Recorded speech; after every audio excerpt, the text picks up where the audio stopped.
Hello guys and welcome back to Reading Club. Today I'm going to read you a book called The 13th Story Treehouse, Chapter 4, 5, and 6. Chapter 4, The Big Red Nose. We raced back upstairs. A big red nose filled the videophone screen. Uh-oh, it was Mr. Big Nose, our publisher, and he was angry. I could tell this because his nose was even bigger and redder than usual. "Where is my book?" he yelled. "What book?" said Terry. "The one you chocolates promised me a year ago will be on my desk last Friday." "Oh," said Terry. "Is it last Friday already?" "It's past last Friday already," shouted Mr. Big Nose.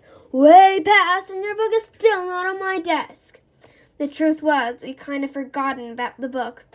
We were a little behind schedule. Well, when I say a little behind schedule, I mean a lot behind schedule. And when I say a lot behind schedule, I mean a lot behind schedule. Not that I was about to let Mr. Big Nose know that. He was already pretty angry, and the angrier he gets, the bigger his nose gets. And if his nose get any bigger, I was worried that it might explode, and that was not something I wanted to see, especially not in 3D. Above, an artist's impression of what it would look like if Mr. Big Nose's nose exploded. "No problem, Mr. Big Nose," I lied. "It's under control. We'll get it to you as soon as we can." "Well, as soon as you can. That better be by 5 o'clock tomorrow afternoon, or else."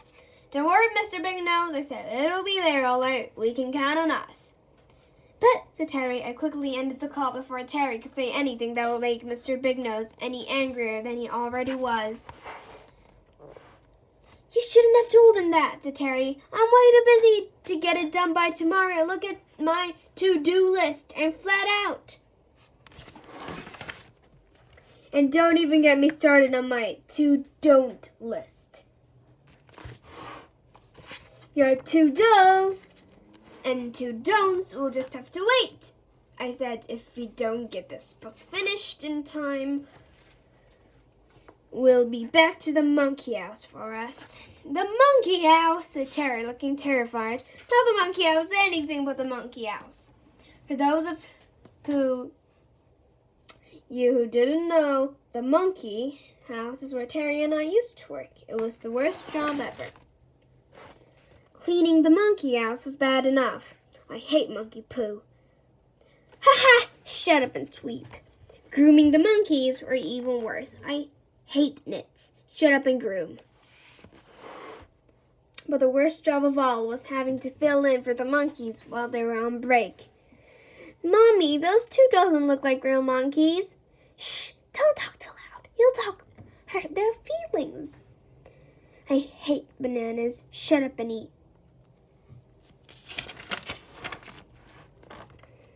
"I'm not going back to the monkey house," said Terry, "and that's final." "And you won't have to," I said. "Not if we get our book finished. Come on, let's get started. We've only got until tomorrow." Chapter 5, The Drawing Competition. We went to the kitchen table. It's where we do most of our work. Or rather, in the case of the past year, it's where we didn't do most of our work. But that could soon be fixed. I figured Terry would have a few funny sketches in his drawing folder to get us started. It would simply be a matter of grabbing the best ones, adding a few words, and, hey presto, we'd have our new book. No sweat, no worry. We are professional book writers after all. I mean, you saw our pile of books on page 18. Just in case you skipped page 18, this is what it looks like. "Okay," I said, "let's see what you've got." Terry opened his drawing folder and laid it flat on the table. "You've got to love this," he said. In front of me was a picture of a finger, self-portrait of a finger, shadow, finger. "This is just a picture of a finger," I said. "Yes," said Terry proudly. "But not just any finger, it's my finger." "Uh-huh," I said. "What else have you got?"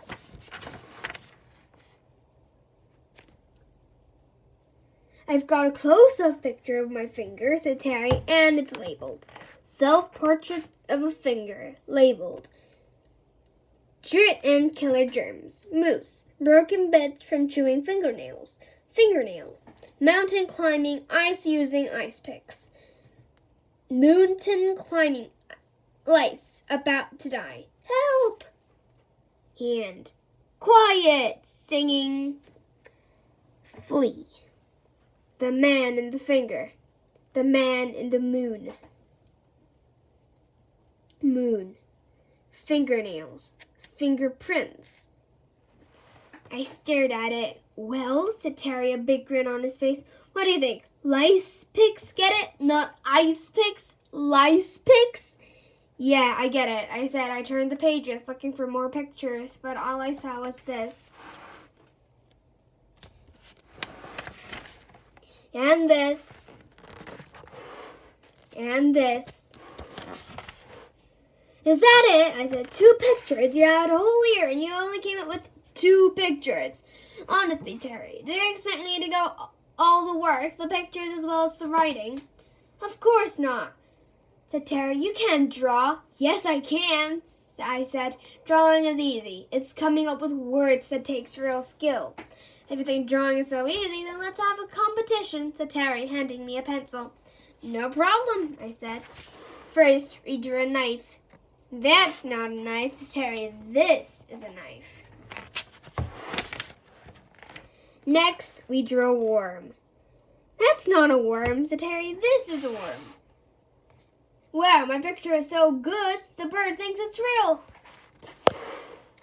Next, we drew a banana. That's not a banana, said Terry. This is a banana. Wow, my picture is so good, it even tastes like a banana.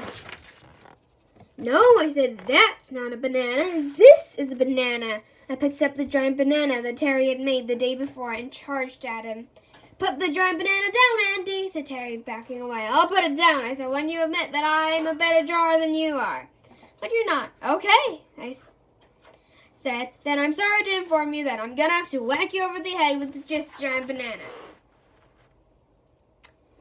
Not if I can whack you first, said Terry, snatching the banana from my hands and whacking me over the head with it. Thok. That's when everything went black.